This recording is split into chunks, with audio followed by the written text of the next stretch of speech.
breaking news.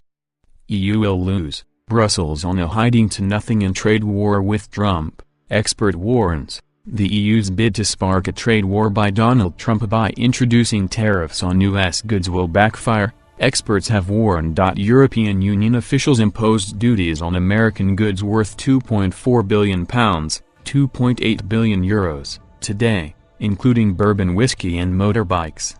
The levies are in retaliation to U.S. President Mr. Trump, who imposed tariffs on steel and aluminium imported from the EU. But a financial expert said Brussels' tit-for-tat response would fail to persuade Washington to change its aggressive economic stance. Jonathan Davis, owner of a wealth management firm, said the EU was on a hiding-to-nothing by clashing with Mr. Trump. He told Sputnik, "The EU can do whatever it wants. It is a superstate with unelected bureaucrats. But then you get to the real business of trying to be prosperous." Germany's leading car manufacturers have called on the EU to scrap its import tariffs on U.S. cars. The businessmen realize that the EU are on a hiding-to-nothing. Donald Trump is saying that we've had enough of nonsense, either take it or don't.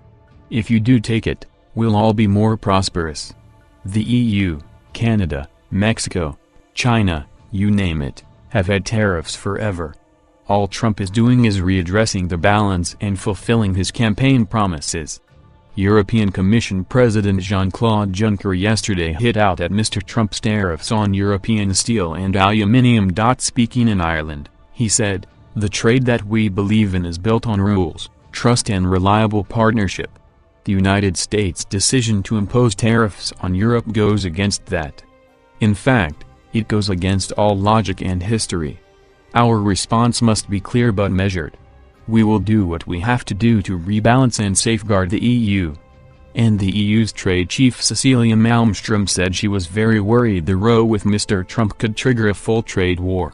She said, "The recent U.S. moves imposing tariffs on steel and aluminium are an illegal move, and threaten to destabilize the WTO.